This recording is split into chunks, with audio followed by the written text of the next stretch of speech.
नमस्कार दोस्तों, मैं मुकेश। दोस्तों, मालदीव के मोइज़ू और बांग्लादेश की नई सरकार अचानक से भारत के सामने सार्क को जिंदा करने के लिए क्यों गिड़गिड़ा रहे हैं? क्या इन छोटे पड़ोसियों के कंधे के ऊपर बंदूक रखकर पाकिस्तानी आईएसआई पर्दे के पीछे कोई भयंकर साजिश रच रही है, जिसे भारत ने वक्त रहते डिकोड कर लिया है?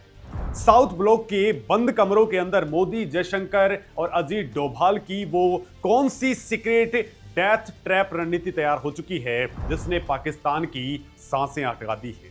आखिर ऐसा क्या हुआ है कि बिना एक गोली चलाए पाकिस्तान घुटनों पर आ गिरा है और दुनिया के नक्शे से मिटने के खौफ के अंदर जी रहा है?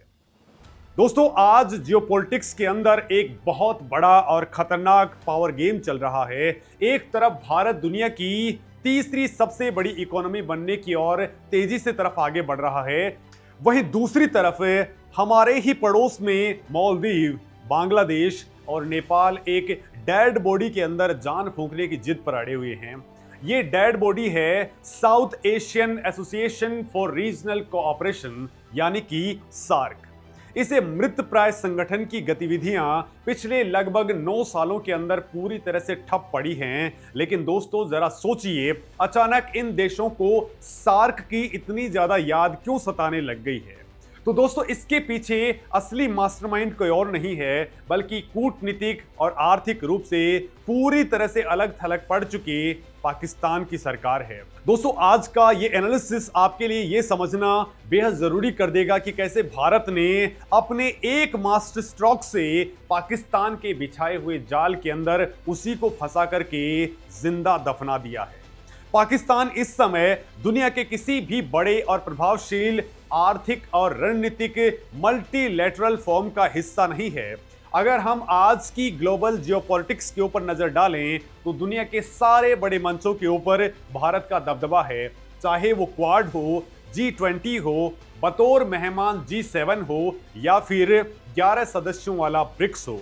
भारत हर जगह मजबूती से खड़ा है। इसके अलावा मिडिल ईस्ट के अंदर I2U2 और IMEC जैसे, यानी कि India middle east Europe corridor जैसी पहल भारत की जियोपॉलिटिकल और जियो इकोनॉमिक पहुंच को आसमान पर ले जा रही हैं। इन सभी मंचों के ऊपर पाकिस्तान का नामो निशान तक नहीं है। शंघाई कोऑपरेशन ऑर्गेनाइजेशन यानी कि SCO को छोड़ दिया जाए तो पाकिस्तान पूरी दुनिया में एक अछूत देश बन चुका है। अब दोस्तों, पाकिस्तान को डर सता रहा है कि अगर सार्क पूरी तरह से इतिहास के पन्नों में दफन हो गया तो पाकिस्तान दक्षिण एशिया के अंदर पूरी तरह से अलग थलग पड़ जाएगा। पाकिस्तानी सेना और वहां के शासक अपनी आवाम से यह डरावना सच छिपा रहे हैं कि सार्क ही वो इकलौता मंच था जो पाकिस्तान को भारत के साथ में एक टेबल पर बराबरी के अंदर बैठने का अधिकार देता था। पाकिस्तान की विदेश नीति हमेशा से भारत केंद्रित रही है। उसका इकलौता एजेंडा दुनिया के सामने खुद को भारत से बेहतर दिखाना रहा है। सार्क के मंच पर पाकिस्तान एक संप्रभु राष्ट्र के तौर पर भारत के समकक्ष बैठता था, जिससे उसे ये भ्रम पैदा करने का मौका मिलता था कि दक्षिण एशिया में दो बराबर की शक्तियां हैं। लेकिन दोस्तों, सार्क के निष्क्रिय होने से पाकिस्तान का ये बराबरी का नैरेटिव पूरी तरह से ध्वस्त हो गया है। लेकिन दोस्तों, क्या आपको पता है कि सार्क के अंदर पाकिस्तान का वो खौफनाक वीटो ट्रैप क्या था जिससे वो सालों से भारत की तरक्की को हाईजैक किया करता था?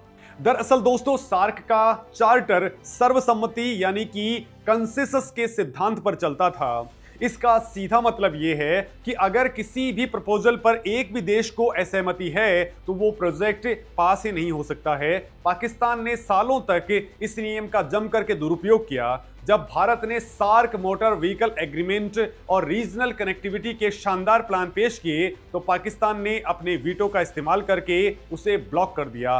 पाकिस्तान सार्क का इस्तेमाल भारत की आर्थिक पहलों के अंदर स्पीड ब्रेकर लगाने के लिए किया करता था। इसके अलावा वो इस मंच का इस्तेमाल कश्मीर मुद्दे का अंतर्राष्ट्रीयकरण करने और भारत के ऊपर मानवाधिकारों के झूठे आरोप लगाने के लिए करता आया था। लेकिन दोस्तों, साल 2016 के उरी आतंकी हमले के बाद में भारत ने जो कूटनीतिक सर्जिकल स्ट्राइक की, उसने पाकिस्तान के इस वीटो ट्रैप को हमेशा के लिए चकनाचूर कर दिया। अब दोस्तों, सवाल ये उठता है कि जब भारत ने पाकिस्तान को सीधा भाव देना बंद कर दिया है तो इस्लामाबाद अपनी चालें कैसे चल रहा है? दोस्तों यही एंट्री होती है उस बैक चैनल कोशिशों की जहां पाकिस्तान मालदीव, बांग्लादेश और नेपाल के कंधे पर बंदूक रख कर के भारत पर दबाव बनाने की कोशिश कर रहा है। मालदीव के राष्ट्रपति मोहम्मद मोइज़ू का रुख जग जाहिर है, उनकी एंटी इंडिया नीति और चाइना के प्रति झुकाव स्पष्ट है। मोइज़ू की विचारधारा इस्लामी कट्टरपंथ और पाकिस्तान के बेहद करीब है। जब मोइज़ू सार्क को फिर से शुरू करने के अंदर मध्यस्थता की बात करते हैं तो इसके पीछे सीधा इशारा रावलपिंडी से आता है। दोस्तों पाकिस्तान मालदीव के जरिए भारत पर नैतिक और कूटनीतिक दबाव बनाने की कोशिश कर रहा है। दूसरी तरफ बांग्लादेश की स्थिति देख लीजिए। शेख हसीना की सरकार के समय बांग्लादेश और भारत के संबंध अपने स्वर्णिम काल के अंदर थे। शेख हसीना ने भी सार्क के बजाय बिम्स्टेक के ऊपर अपना पूरा फोकस किया था, लेकिन दोस्तों उनके सत्ता से हटने के बाद में जो तख्ता पलट हुआ, उसके बाद में मोहम्मद यूनुस की अंतरिम सरकार और बीएनपी के तारिक रहमान जैसे नेता सत्ता के अंदर आ गए। इन नेताओं का झुकाव हमेशा से पाकिस्तान और चाइना के प्रति रहा हुआ है। बांग्लादेश से अचानक से सार्क को एक्टिवेट करने की मांग उठना सीधे तौर पर पाकिस्तानी आईएसआई की डीप कूटनीतिक लॉबिंग का नतीजा है। दोस्तों पाकिस्तान चाहता है कि बांग्लादेश भारत के खिलाफ एक नया कूटनीतिक मोर्चा खोल दे। नेपाल भी वामपंथी और चाइना सपोर्टर सरकारें समय समय पर सार्क का राग अलापती रही हैं, क्योंकि सार्क का सचिवालय काठमांडू के अंदर मौजूद है। नेपाल को लगता है कि सार्क के बंद होने से उनका राजनयिक महत्व कम हो गया है। पाकिस्तान नेपाल की इसी भावना को भड़का करके उसे भारत के खिलाफ खड़ा करने की बैक चैनल कोशिश कर रहा है।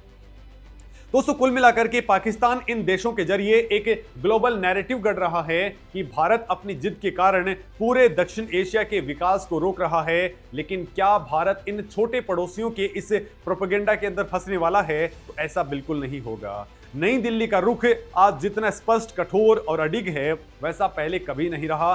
भारत की वर्तमान विदेश और सुरक्षा नीति के अंदर मोदी, विदेश मंत्री एस जयशंकर और एनएसए अजीत डोभाल की त्रिमूर्ति एक अभूतपूर्व और बड़ा दृष्टिकोण रखती है।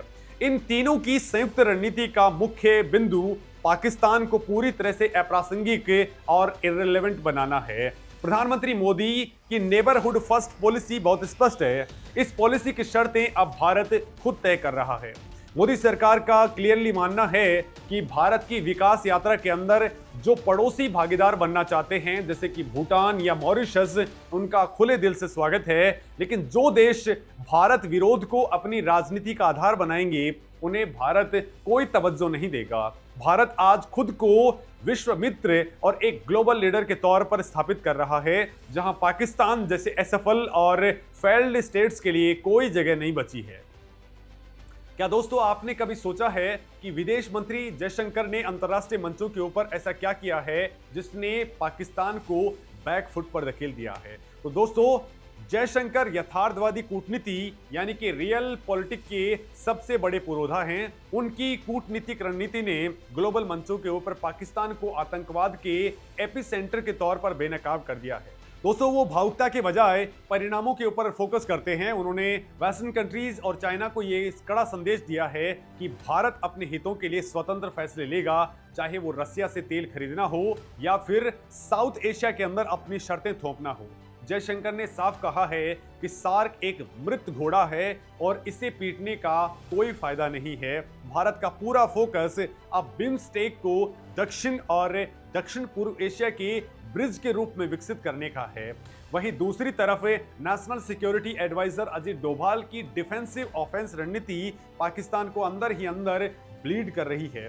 डोभाल डॉक्ट्रिन के तहत जीरो टॉलरेंस का नियम लागू है। अगर पाकिस्तान आतंकवाद का सहारा लेगा तो भारत चुप नहीं बैठेगा। सर्जिकल स्ट्राइक और बालाकोट एयर स्ट्राइक इसके सबसे बड़े प्रमाण हैं। दोस्तों डोभाल की असली स्ट्रेटजी पाकिस्तान को उसके अपने ही आंतरिक संकटों के अंदर उलझाए रखना है। आज पाकिस्तान टीटीपी के हमलों, बलूचिस्तान के विद्रोहियों और अपनी चरमराती इकोनॉमी से जूझ रहा है।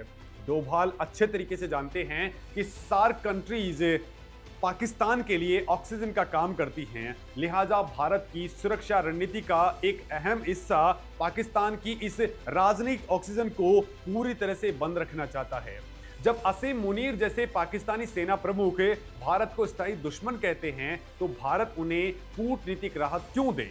भारत की नीति अब बिल्कुल साफ है। जब तक पाकिस्तान सीमा पार से आतंकवाद को राज्य की नीति के तौर पर इस्तेमाल करना बंद नहीं करता, तब तक उसके साथ में किसी भी द्विपक्षीय या फिर क्षेत्रीय मंच पर कोई बातचीत नहीं होगी। यहीं पर भारत का सबसे बड़ा मास्टर स्ट्रोक सामने आता है, जिसने पूरे दक्षिण एशिया का पावर डायनेमिक्स पलट करके रख दिया है। दोस्तों, ये मास्टर स्ट्रोक है बिम्स्टेक। सार्क की जगह अब भारत ने अपना पूरा ध्यान बिम्स्टेक यानी Bay of Bengal initiative for multi sectoral technical and economic cooperation पे लगा दिया है।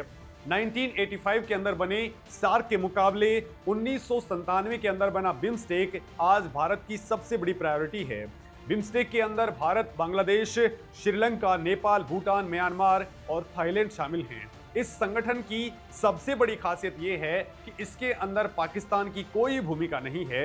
यहां निर्णय सर्वसम्मति की जगह आम सहमति और विकास के आधार पर लिए जाते हैं। दोस्तों, बिम्स्टेक पाकिस्तान को दरकिनार कर भारत को दक्षिण और दक्षिण पूर्वी एशिया से सीधे जोड़ता है। लेकिन दोस्तों, इस पूरी कहानी के अंदर चाइना का वो अदृश्य हाथ क्या कर रहा है? ये तर्क दिया जाता है दोस्तों कि सार्क के ना होने से चाइना पड़ोस के अंदर घुसपैठ कर रहा है। लेकिन असल सच्चाई ये है कि सार्क के रहने के बावजूद पाकिस्तान, नेपाल और श्रीलंका के अंदर चाइना का प्रभाव बढ़ ही रहा था। आज भारत द्विपक्षीय संबंधों, लाइन ऑफ क्रेडिट और बड़े इंफ्रास्ट्रक्चर प्रोजेक्ट के जरिए चाइना को सीधा काउंटर कर रहा है, ना कि सार्क जैसे खोखले संगठनों के जरिए। चाइना चाहता था कि सार्क के जरिए पाकिस्तान भारत को उलझाए रखे, लेकिन बिम्स्टेक के एक्टिव होने से ड्रैगन बौखलाया हुआ है। दोस्तों, भारत BBIN यानी कि भूटान, बांग्लादेश, इंडिया और नेपाल के जरिए मोटर वाहन समझौता लागू कर रहा है। भारत की इसी रणनीतिक स्वायत्ता ने चाइना के स्ट्रिंग ऑफ पर्ल्स की धज्जियां उड़ा दी हैं। बंगाल की खाड़ी के देशों के साथ में भारत की बढ़ती समुद्री और आर्थिक कनेक्टिविटी ने चाइना को यह सोचने पर मजबूर कर दिया है कि अब वो भारत को उसी की पड़ोस के अंदर आसानी से नहीं घेर पा रहा है। दोस्तों, बंगाल की खाड़ी के देशों के साथ में भारत की बढ़ती समुद्री और आर्थिक कनेक्टिविटी ने चाइना को यह सोचने पर मजबूर कर दिया है कि अब वो भारत को उसके ही पड़ोस में आसानी से नहीं घेर सकता है।